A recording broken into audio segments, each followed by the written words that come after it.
आगे समतुल्य परिमेय संख्याएं के बारे में जानेंगे, संख्याओं के बारे में जानेंगे। तो समतुल्य परिमेय संख्या का मतलब अगर दो परिमेय संख्याएं हैं तो उनको हम जानेंगे किस तरह ये संख्याएं बराबर हैं। अगर दोनों परिमेय संख्याएं बराबर हैं तो समतुल्य कहलाएंगी। यदि दोनों परिमेय संख्याएं बराबर नहीं हैं तो फिर वह समतुल्य नहीं होंगी। तो समतुल्य परिमेय संख्याएं निकालने के लिए 3 विधियां हैं। पहली विधि है मानक रूप, या उसी को हम क्या कहते हैं, सरलतम रूप से समतुल्यता निकालना। दूसरा है हर को समान बनाकर, आंसर में जैसे लिखी होंगी परिमेय संख्याएं तो हम हर को समान बनाएंगे, इसके बाद देखेंगे कि समतुल्य है कि नहीं। तीसरी विधि है यदि हमारी परिमेय संख्या पहली वाली a/b तथा c/d दो परिमेय संख्याएं लिखी हैं, ठीक है, तब हम क्या करेंगे, a का d से और b का c से तिर्यक कर देंगे गुणा, क्रॉस मल्टीप्लिकेशन, जिसे कैंची गुणा कहते हैं। तो अगर AD बराबर BC हो जाएगा तो दोनों भिन्न क्या हैं, समतुल्य होंगी, अन्यथा समतुल्य नहीं होंगी। तो पहली विधि देखते हैं, जिसे एक उदाहरण मैंने लिखा यहाँ पर, जैसे ऋण 8/12 और 30/45 को चेक करना है कि समतुल्य है कि नहीं है। तो हम क्या करेंगे, मानक रूप, पहला मानक रूप सरलतम रूप में इसको व्यक्त करते हैं। तो 8 और 12 को एक ही संख्या से काटें, किससे कटेंगे, 4 से, 2 से भी कट रही हैं लेकिन अब 4 से दोनों कटेंगे, 4 से काटेंगे। तो 4 दूनी 8, 4 तिहाई 12, तो ये आया ऋण का 3/2, ये ऋण का 2/3। इस तरह 30/45 को काटेंगे तो 30 और 45 15 से काट देंगे, 15 दूनी 30, 15 3 45, तो ये यहाँ पर ऋण लगा है ऋण का 45, तो ये आ जाएगा 2/3। अब इस ऋण को जो है ऊपर अंश में लिख सकते हैं। तो इस तरह से जो है सरलतम रूप में व्यक्त करने पर -2/3 -2/3 ये आ रहा है। इसका मतलब दोनों भिन्ने ऋण का 8/12 और 30/45 दोनों क्या हैं, समतुल्य भिन्न हैं। इस तरह से जो है हम समतुल्यता की जांच कर सकते हैं सरलतम रूप में भिन्नों को, अर्थात परिमेय संख्याओं को बदलकर। दूसरी विधि है हर को समान बनाकर।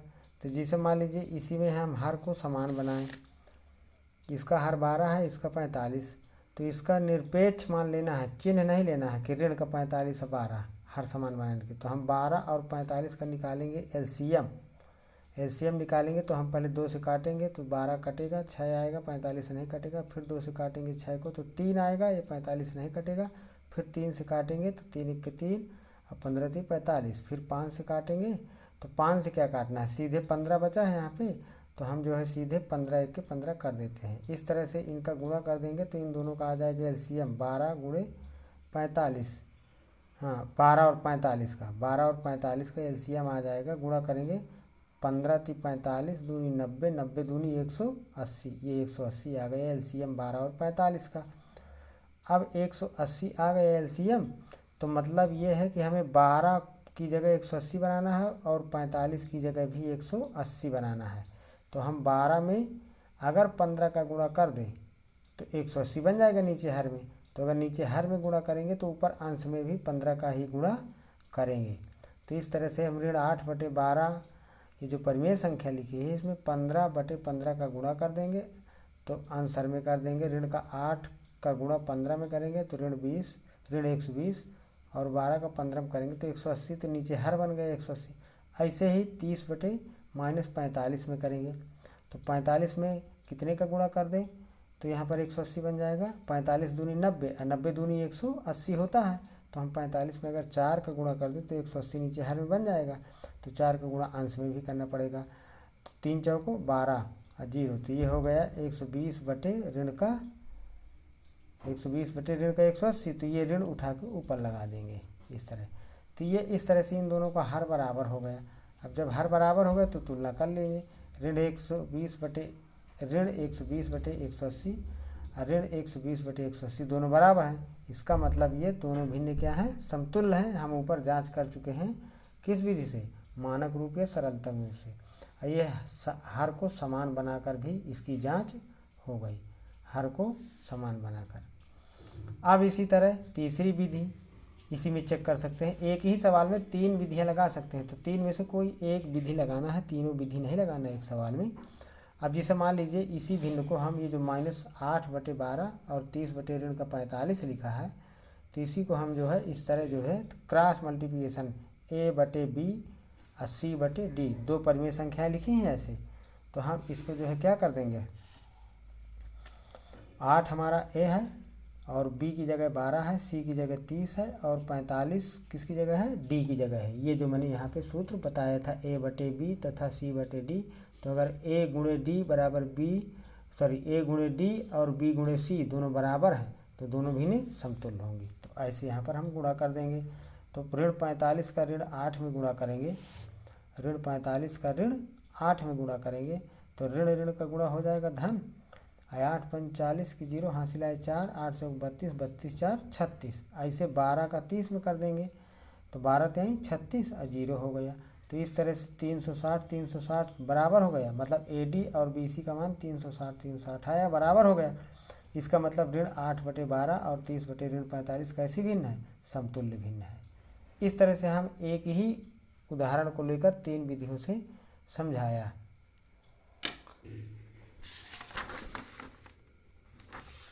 अब आइए अभ्यास की तरफ चलते हैं। अभ्यास 1B एक्सरसाइज 1B। तो चूँकि पिछले वाले वीडियो में एक्सरसाइज 1A बता चुका हूँ, समझा चुका हूँ, तो हम 1B की तरफ चलेंगे और इसको बताएंगे। जैसे मान लीजिए यहाँ पे बुक है, यहाँ पे अभ्यास 1B, संकेतों बराबर, पहले सवाल पढ़ रहे हैं, संकेतों बराबर और बराबर नहीं है, बराबर लगा के कटा है तो उसको बराबर नहीं है पढ़ेंगे, में से चुनकर रिक्त स्थानों को भरिए। मतलब ये जिसे मान लीजिए पहला का नंबर सवाल है, ऋण 4/5 ऋण 5/7, ये दोनों परिमेय संख्याएं बराबर हैं तो बराबर का चिन्ह लगा देना है, बराबर नहीं है तो बराबर लिख के काट देना है। ऐसे खा नंबर 7/11 ऋण 7/11, ऐसे ऋण 8/5 और -7/-4, ऐसे 14/-16 और -21/16, मतलब 14/16 और ऋण 21/16। इनको सबको चारों सवालों को चेक करना है कि बराबर हैं कि नहीं है। तो आइए हम तीसरी वाली विधि से AD बराबर BC वाली विधि से चेक कर लेते हैं ये सवाल यहाँ पे।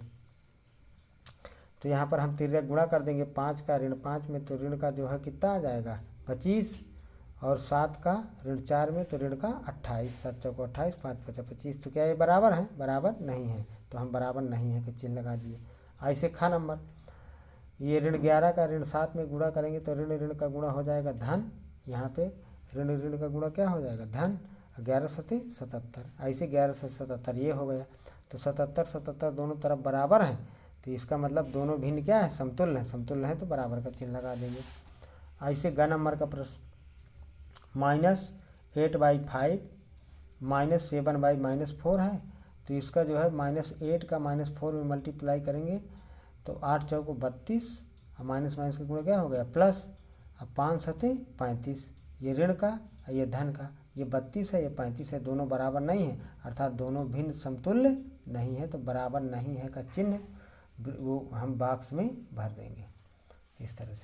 अगला घ नंबर इसी तरह है, कितना है -9/12 और 8/-12, तो 9 और 12 को काटेंगे एक ही संख्या से, 3 से दोनों संख्याएं कट रही हैं, तो 3 त्रिकाई 9, 3 चौको 12, तो ये हो गया ऋण का 3/4।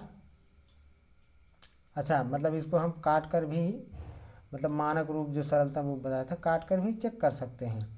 इसको 4 से 4 दूनी 8 और 4 3 12, तो यहीं से चेक हो गया -3/4 और 2/-3, क्या बराबर हैं, नहीं बराबर हैं। अब ये कटेंगे भी नहीं, आपस में नहीं कटेंगे, 3 और 4 2 और 3, इसका मतलब ये दोनों भिन्न बराबर नहीं है। अच्छा, ये दूसरे का नंबर प्रश्न मैंने बता दिया। हाँ, तो दूसरे का नंबर का हम वो पढ़ लेते हैं। इसका जो है प्रश्न पर, निम्नांकित परिमेय संख्याओं के जोड़ों में कौन सी संख्या असमान है, कौन सी असमान चेक करना है हमें। तो देखिए सवाल देख लीजिए ध्यान से, -9/12 और 8/-12, तो ये हमने इसको काट के चेक कर लिया, तो ये दोनों क्या हैं, असमान हैं। अच्छा, हम ऐसे भी असमान चेक कर सकते हैं, तिर्यक गुणा करके 12 अट्ठे, हाँ इसका 12 नियम 108, 12 अट्ठे 96, ये भी बराबर नहीं है। तो इससे पता चल रहा है, तो ये तीसरी वाली विधि से A/B तथा C/D वाली कंडीशन वाली से, तो इससे भी नहीं बराबर दिख रहा, ना ही सरलतम रूप से बराबर दिख रहा, ना ही तीसरी वाली विधि से बराबर दिख रहा है। तो दोनों में से कोई एक विधि लगाना है, दोनों नहीं लगाना है। अच्छा, ये जो मैंने पहले का घ नंबर प्रश्न छोड़ दिया है, तो इसको आप लोग जो है का और खा गा जैसे करिएगा, और करके मुझे कमेंट बॉक्स में इसके बारे में बताइएगा, ठीक है। अब खा नंबर को भी ऐसे चेक करेंगे। तो खा नंबर का हमारा सवाल क्या है, -15/45 और 16/-48। तो इसको देखना है कि दोनों बराबर हैं कि नहीं बराबर हैं। तो देख लेते हैं यहाँ पे 15 और 45, तो 15 से 45 को काट दें सीधे, तो 15 × 3 = 45 और 15 × 1 = 15।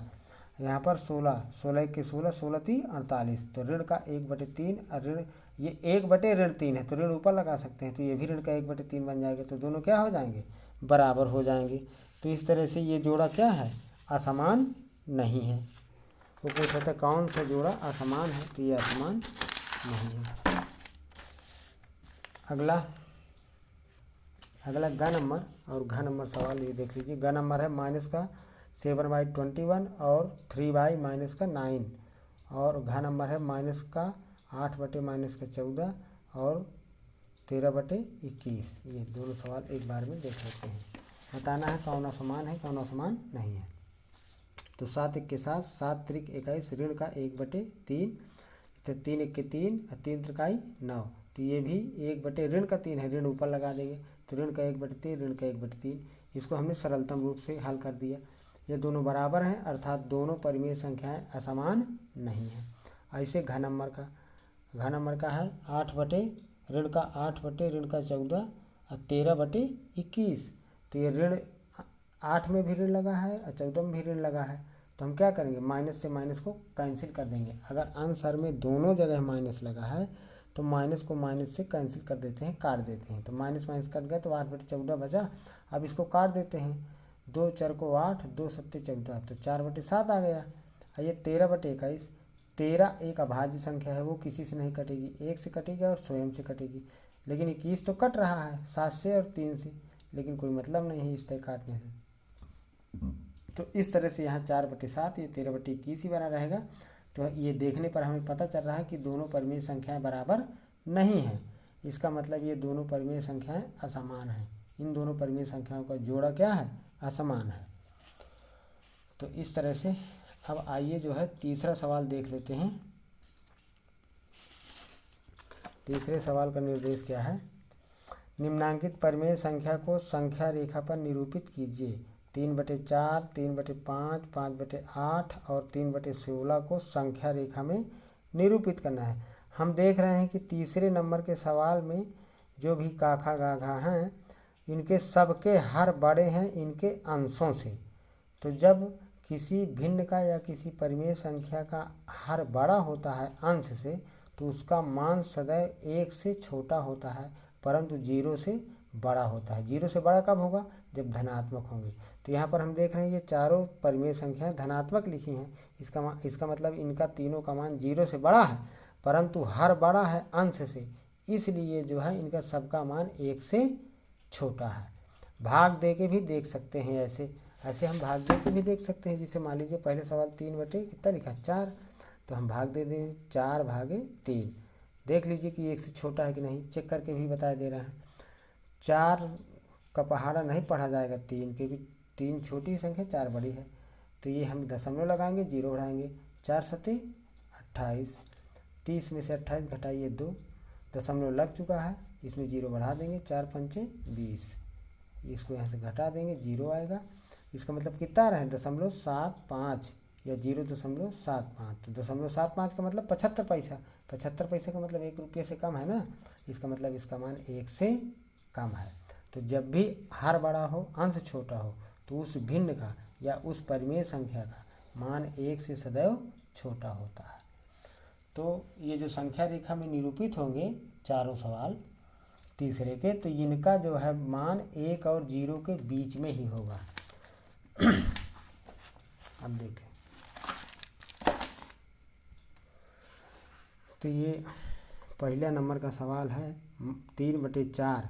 तो देखिए 3/4 है, तो जितना हर में यहाँ संख्या लिखी हो, जिसे यहाँ पे 4 लिखी है ना, तो 0 और 1 के बीच हम 4 खाने टुकड़े कर लेंगे। 1 2 3 4 टुकड़े कर लेंगे।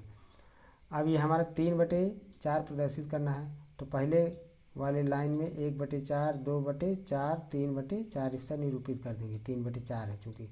अब हम 0 से और 3/4 के बीच में एक रेखा इस तरह खींच देंगे। संख्या रेखा में ये निरूपित हो गया पहले का नंबर का सवाल। ठीक है। इसी तरह ख नंबर 3/5 है, तो इसके 5 खाने करेंगे। 1 2 3 4 5। 1/5 से लेके 3/5 तक लिखेंगे। 3/5 पे रुक जाएंगे, 0 से यहाँ एक रेखा खींच देंगे। ये यहाँ पर रेखा ये गलत है, ये सही नहीं है, मात्र यहाँ तक है, ये तीर का चिन्ह लगा है। इसी तरह ग नंबर में जो है, ग नंबर में है 5/8, तो 0 और 1 के बीच हम, ये 1 यहाँ पे लिखा है मैंने, 0 और 1 के बीच कितने टुकड़े करेंगे? 8 खाने करेंगे। इसके 8 टुकड़े करेंगे। 1 2 3 4 5 6 7 8 टुकड़े करेंगे और उसको 5/8 प्रदर्शित करना है। तो पहले लाइन से 1/8, 2/8, 3/8, 4/8 और 5/8 ऐसे लिखेंगे और 0 से इसका एक रेखा खींचते हुए तीर का चिन्ह यहाँ पे लगा देंगे। इस तरह से ये घ नंबर, तो ये ग नंबर हो गया। अब घ नंबर का भी सवाल लगा है, तो इसको देख लीजिए और अपने से 3/16 लिखा है, तो यहाँ पर देख लीजिए कितने टुकड़े करने पड़ेंगे और कैसे इसको हल करना पड़ेगा, संख्या रेखा में निरूपित करना पड़ेगा। तो इसको निरूपित करिए और कमेंट बॉक्स में इसका मुझे उत्तर दीजिए।